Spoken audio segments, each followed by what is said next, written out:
আল্লাহ কেন মানুষকে কষ্ট দেন? এর কারণ জানেন কি? ওয়ালাকাদ সাররাফনাহু বাইনাহুম লিয়াযাক্কারু ফাআবা আকসারুন নাসি ইল্লা কুফুরা। আমি তাদের মধ্যে বিভিন্নভাবে নিয়ামত বিতরণ করি যেন তারা স্মরণ করে, কিন্তু অধিকাংশ লোক অকৃতজ্ঞ ছাড়া কিছুই করে না। আসসালামু আলাইকুম রহমতুল্লাহ। প্রিয় দর্শক, আজকে আমরা খুবই জীবন ঘনিষ্ঠ একটা বিষয় নিয়ে আলোচনা করতে চাই। আমাদের জীবনে নানান দুঃখ কষ্ট, জীবন জীবিকার অনিশ্চয়তা এবং অর্থ কষ্ট নিয়ে বিস্তৃত আলোচনা করতে চাই। কেন আমাদের জীবনে এসব দুর্যোগ ও দুঃখজনক ঘটনা ঘটে, যার প্রকৃত কারণ অনুসন্ধান করতে চাই। প্রিয় দর্শক, ইসলাম বিদেশিদের একটা কমন প্রশ্ন, আল্লাহ থাকতে এত প্রাকৃতিক দুর্যোগ কেন? এত ভূমিকম্প, বন্যা, দুর্ঘটনা, এত মানুষ মারা যায় কেন? স্রষ্টা যদি থেকেই থাকেন তবে তিনি কেন মানুষকে এত দুঃখ কষ্ট ও বিপদ দিয়ে থাকেন? স্রষ্টা যদি থাকতেন তবে তার সৃষ্টিকে সাহায্য করতেন, এভাবে তাকে বিপদের মধ্যে রাখতেন না। আমরাও অনেক সময় বলি, আল্লাহ কেন আমাকে এত কষ্ট জীবন দিলেন যেখানে অন্যেরা কত শান্তিতে আছে? আমাদের কপালে এরকম শয়তান শাসন পড়লো কেন? আমার কপালে এমন সংসার হলো কেন? আমি তো 5 ওয়াক্ত নামাজ পড়ি, ঘুষ খাইনি, কিন্তু আমার ক্যান্সার হলো কেন? সত্যি যদি আল্লাহ তাআলা আমার কোনো সত্য থেকেই থাকেন তাহলে পৃথিবীতে এত দুঃখ কষ্ট কেন? আসলে পৃথিবীতে কোনো সমস্যা থাকার মানে এই নয় যে কোনো পরম করুণাময় সৃষ্টিকর্তা নেই, বরং এটাই প্রমাণ হয় যে আপনি আমি সৃষ্টিকর্তা সম্পর্কে নিজে নিজে কিছু একটা ধারণা করে বসে আছি, যা মোটেও সঠিক নয়। বিশ্বের 40% মানুষের ইন্টারনেট ব্যবহার করার সমর্থন নেই। 10 থেকে 15% মানুষ ইন্টারনেট জিনিসটা চিনেই না। আপনি ইন্টারনেট ব্যবহার করেন। আপনি যখন এই ভিডিও দেখছেন তখন বিশ্বের 7 জনের মধ্যে অন্তত একজন মানুষ অভুক্তভাবে না খেয়ে আছে। আপনি খেয়েছেন তো? বাংলাদেশে প্রতি মিনিটে অন্তত একজন মানুষ মারা যায়। আপনি যতক্ষণ ধরে এই ভিডিওটা দেখছেন ততক্ষণে অন্তত 3 জন মানুষ মারা গিয়েছে, আপনি এখনো বেঁচে আছেন। এইভাবে আল্লাহ তাআলা বিভিন্নভাবে নানা উপায়ে বিভিন্ন ক্ষেত্রে আমাদেরকে নিয়ামত দান করেন। এরশাদ হচ্ছে, ওয়ালাকাদ সাররাফনা বাইনাহুম লিয়াযাক্কারু ফাহা আকসারুন নাসি ইল্লা কুফুরা। আমি তাদের মধ্যে বিভিন্নভাবে নিয়ামত বিতরণ করি যেন তারা স্মরণ করে, কিন্তু অধিকাংশ লোক অকৃতজ্ঞ প্রকাশ করা ছাড়া কিছুই করে না। আমরা যদি আল্লাহ নিয়ামত গুনতে থাকি তাহলে কখনো গুনে তা শেষ করতে পারবো না, কিন্তু অধিকাংশ সময় আমরা এত বিপুল নিয়ামত পাওয়ার পরেও শুকরিয়া আদায় না করে উল্টো অকৃতজ্ঞের কথা প্রকাশ করি। বরং মহান আল্লাহ রাব্বুল আলামিন মানুষকে সবচেয়ে বেশি ভালোবেসে তার নিয়ামতের ভান্ডার মানুষের জন্য উন্মুক্ত করে দিয়েছেন। যেমন তিনি বলেছেন, আলাম তারাও আন্নাল্লাহা সাখখারা লাকুম মা ফিস সামাওয়াতি ওয়া মা ফিল আরদি ওয়া আসবা আলাইকুম লিয়ামাহু গাহিরাতাম ওয়া বাতিনা। তোমরা কি দেখো না, আল্লাহ নবমণ্ডল ও ভূমণ্ডলে যা কিছু আছে সবই তোমাদের কাজে নিয়োজিত করে দিয়েছেন এবং তোমাদের প্রতি তার প্রকাশ্য ও প্রকাশ্য নিয়ামত সমূহ পরিপূর্ণ করে দিয়েছেন। তাহলে প্রশ্ন আসে যে মহান আল্লাহ রাব্বুল আলামিন যদি মানব জাতিকে এত নিয়ামতে দিয়ে থাকেন, এত অনুগ্রহ করে থাকেন, তাহলে তিনি কেন মানুষকে বিপদ আপদে ফেলেন, আর কেন তিনি কষ্ট দেন, আর মানুষকে কষ্ট দিয়ে তার লাভটা কি? তাই আল্লাহ তাআলা নিজে এই প্রশ্নের উত্তর দিয়েছেন। মানুষকে তিনি কোনো কষ্ট দেন কেন, তিনি মানুষকে বিপদ আপদ দেন, তার উত্তরে পবিত্র কুরআন কারীমে স্বয়ং আল্লাহ রাব্বুল আলামিন নিজেই বলেছেন, ওয়ালা নাবলুওয়া আন্নাকুম বিশাইইম মিনাল খাউফি ওয়াল জু ওয়া নাকসিমু মিনাল আমওয়ালি ওয়াল আনফুস ওয়া নাকসিমু মিনাল আমওয়ালি ওয়াল আনফুসিহু ওয়াস সামারা ওয়া বাশশিরিস সাবিরিন। অবশ্যই আমি তোমাদেরকে পরীক্ষা করব, কিছুটা ভয়, ক্ষুধা, মাল ও জানের ক্ষতি দিয়ে এবং ফল ফসল বিনষ্টের মাধ্যমে। তবে ধৈর্য ধারণকারীদের জন্য সুসংবাদ দাও। তার মানে আল্লাহ তাআলা আমাদেরকে পরীক্ষা করবেন, আমাদেরকে পরীক্ষা করার জন্য একটু কষ্ট দিয়ে থাকেন। এটাই তার সংবিধান, এটাই তার নিয়ম। এই নিয়ম শুধু আমাদের ক্ষেত্রে প্রযোজ্য নয়, বরং পূর্ববর্তী উম্মতের ক্ষেত্রেও তিনি এমনটাই করেছেন। ক্ষুধা, কষ্ট, ক্ষতি, বিপদ আপদ ও বালা মুসিবতের মাধ্যমে তাদেরকেও পরীক্ষা করেছেন। পবিত্র কোরআনে আল্লাহ বলেছেন, ওয়ালাকাদ ফাতান্নাল্লাযীনা মিন কাবলিহিম ফালাইয়ালামান্নাল্লাহুল্লাযিনা সাদাকু ওয়া লা ইয়ামাদান কাযিবিন।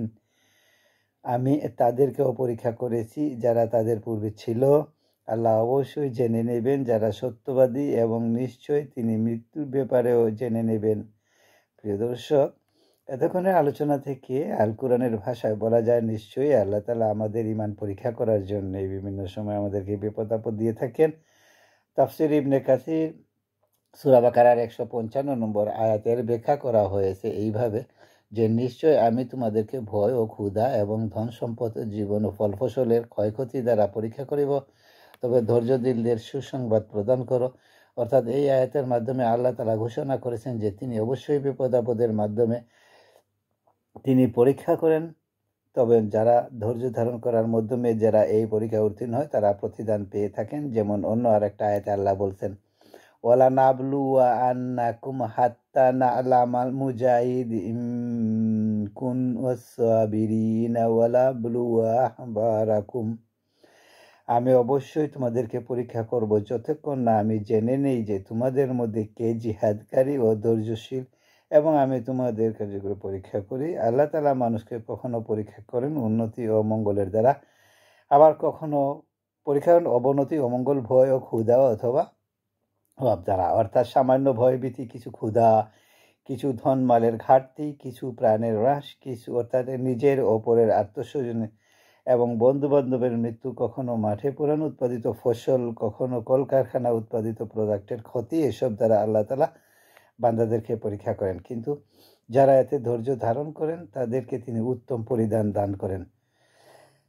আর অহিষ্ণু, অধৈর্য এবং নৈরাশ্যবাদীদের উপর শাস্তি অবতীর্ণ করেন। আর এই জন্য তিনি বলেন, আর ধৈর্যশীলদের সুসংবাদ প্রদান করো। কোনো কোনো মুফাসির বলেন এই আয়াতে ভয়ে দ্বারা আল্লাহর ভয় এবং ক্ষুধা দ্বারা সাওম উদ্দেশ্য, আর কিছু ধন সম্পদের ঘাটতি দ্বারা জাকাত উদ্দেশ্য, কিছু প্রাণের দ্বারা রোগ ও দুর্ঘটনার মৃত্যুর উদ্দেশ্য, এবং ফল ফসলের ক্ষতি দ্বারা সন্তান সন্ততির ক্ষতির উদ্দেশ্য। এসব বিষয়ে আমাদের হয়তো আরও গবেষণা করে, কিন্তু একটা বিষয় পরিষ্কার, পরীক্ষা করা ব্যতীত এবং পরীক্ষা পাশ হওয়া ব্যতীত আল্লাহ তাআলা কোনো পুরস্কার দান করেন না। বিপদ আপদে আল্লাহর উপরে নির্ভরশীলতা উপকারিতা। সুপ্রিয় দর্শক, উপরের আয়াতের ব্যাখ্যা বিশ্লেষণে আমরা দেখেছি যে আল্লাহ তাআলা ধৈর্যশীলদের পুরস্কার দান করেন। এখন কথা হলো ধৈর্যশীল কারা? ধৈর্যশীলদের পরিচয় বর্ণনা করে আল্লাহ নিজেই ঘোষণা দিচ্ছেন যে এইসব লোক তারাই যারা সংকট সংকীর্ণতা ও বিপদ আপদের সময় ইন্না লিল্লাহ পড়ে এবং এই কথা দ্বারা নিজের মনকে সান্ত্বনা দেয় যে সেইটা করার অধিকার আল্লাহর আছে। তখন বান্দার এই উক্তি ও মনোভাবের কারণে তার উপর আল্লাহর রহমত ও দয়া ও অনুগ্রহ অবতীর্ণ হয়, সেই শাস্তি হতে মুক্তি লাভ করে এবং সুপথ প্রাপ্ত হয়। আমিরুল মুমিনিন ওমর ইবনে খাত্তাব রাদিয়াল্লাহু তাআলা আনহু বলেন, সম্মান অর্জনের জন্য দুটি জিনিসের প্রয়োজন, একটি হচ্ছে সালাত আর একটি হলো রহমত। কিন্তু রহমত এই দুটি একটির মধ্যবর্তী জিনিস আছে, আর সেটা হলো এই আয়াত। এগুলা ধৈর্যশীলরা করে থাকেন। হাদিসের দিকে গ্রন্থ মুসনাদ আহমেদে রয়েছে, উম্মুল সালামা রাদিয়াল্লাহু তাআলা আনহা বলেন, একবার আমার স্বামী আবু সালামা রাদিয়াল্লাহু তাআলা আনহু রাসূলুল্লাহ সাল্লাল্লাহু আলাইহি সাল্লামের কাছ থেকে ফিরে আমার নিকট আসেন এবং অত্যন্ত খুশি মনে বলেন, আজ আমি এমন একটা হাদিস শুনেছি যা শুনে আমি খুবই খুশি হয়েছি। যখন কোনো মুসলিমের উপর কোনো কষ্ট ও বিপদ পৌঁছে এবং সে ইন্না লিল্লাহ পড়ে ও এই দোয়া পাঠ করে, তখন আল্লাহ তাকে অবশ্যই বিনিময়ে প্রতিদান দিয়ে থাকেন। আল্লাহুম্মা আজিরনি ফি মুসিবাতি ওয়াখলুফ ফি খায়রাম মিনহা। হে আল্লাহ, আমাকে মুসিবতের সময় ধৈর্য ধরার শক্তি দান করুন এবং এর পরিবর্তে উত্তম প্রতিদান দান করুন। উম্মু সালামা রাদিয়াল্লাহু আনহা বলেন, আমি এই দোয়াটি মুখস্থ করিনি, অতঃপর আবু সালামা রাদিয়াল্লাহু আনহা ইন্তেকাল হলে আমি পাঠ করি, ইন্না লিল্লাহি ওয়া ইন্না ইলাইহি রাজিউন, এবং এই দোয়াটি পড়ে নেই। কিন্তু আমার ধারণা হয় আবু সালামা রাদিয়াল্লাহু আনহার চেয়ে ভালো স্বামী আমি আর কাকে পাবো। কিন্তু বাস্তবতা হচ্ছে আমার ইদ্যত শেষ হওয়ার পর রাসূলুল্লাহ সাল্লাল্লাহু আলাইহি সাল্লাম আমাকে বিয়ে করার ইচ্ছা প্রকাশ করেন। প্রস্তাবে আমি বললাম, এটা তো আমার জন্য বড়ই সুখী ব্যাপার, কিন্তু আমার কিছু সমস্যা আছে। প্রথমত, আমি একটি অভিমানী নারী, না জানি এর কারণে কখন আমি আপনার অপছন্দের কোনো কাজ করে ফেলি, না জানি এই কারণে আল্লাহর নিকট আমার শাস্তি হয়। দ্বিতীয়ত আমি একজন বয়স্ক নারী, তৃতীয়ত আমার প্রাক্তন স্বামীর ঘরে ছেলে মেয়ে রয়েছে। তখন রাসূলুল্লাহ সাল্লাল্লাহু আলাইহি ওয়াসাল্লাম বলেন, দেখো মহান আল্লাহ তোমার প্রতি করে দেবেন, আর আমার বয়স তো কম নয় এবং তোমার ছেলে মেয়েও যারা আমারই ছেলে মেয়ে। আমি এই কথা শুনে বললাম, এই মহান আল্লাহ রসুল, তাহলে আমার কোনো আপত্তি নাই। অতঃপর মহান আল্লাহর নবীর সাথে আমার বিয়ে হয়ে যায় এবং মহান আল্লাহ সেই দুয়ার বরকতে আমার পূর্ব স্বামীর চেয়ে উত্তম স্বামী অর্থাৎ রাসূলুল্লাহ সাল্লাল্লাহু আলাইহি সাল্লামকে দান করেন। আবু সিনান রহমতুল্লাহ আলাইহি থেকে বর্ণিত, তিনি বলেন, আমার ছেলে সিনানকে আমি তেমন করলাম, কবরের কিনারায় আবু তালহা আল খাওলানি রহমতুল্লাহি আলাইহি বসা অবস্থায় ছিলেন। কবর হতে আমি যখন উঠে আসতে চাইলাম তখন আমার হাত ধরে তিনি বললেন, হে আবু সিনান, আমি কি তোমাকে একটা সুসংবাদ দেব না? আমি বললাম, অবশ্যই দিন। তিনি বললেন, রাসূলুল্লাহ সাল্লাল্লাহু আলাইহি সাল্লাম বলেছেন, কোনো বান্দা কোনো সন্তান মারা গেলে তার ফেরেশতাদের প্রশ্ন করেন, তোমরা কি আমার বান্দার আত্মা ছিনিয়ে আনলে? তারা বলেন, হ্যাঁ। পুনরায় আল্লাহ তাআলা প্রশ্ন করেন, তোমরা কি তার হৃদয় টুকরাকে যে ছিনিয়ে আনলে? পুনরায় তিনি প্রশ্ন করলেন, তখন আমার বান্দা কি বলেছে? তারা বলে, সে আপনার প্রশংসা করেছে এবং ইন্না লিল্লাহি ওয়া ইন্না ইলাইহি রাজিউন পাঠ করেছে। এটা শুনে আল্লাহ তাআলা বলেন, জান্নাতের মধ্যে আমার এই বান্দার জন্য একটি ঘর তৈরি করো এবং তার নাম রাখো বাইতুল হামদ, প্রশংসার ঘর। কারণ এইখানের অধিবাসী বান্দাদের পরম্পরায় আমার ওপর ভরসা রেখেছে এবং আমার প্রশংসা করেছে।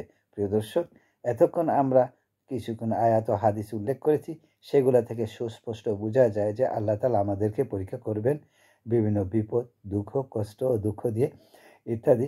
আমাদের পূর্বে যেসব মানুষ ছিল, যেসব উম্মত এসেছিল, তাদের সবাইকে আল্লাহ তাআলা কোনো না কোনোভাবে পরীক্ষা করেছেন।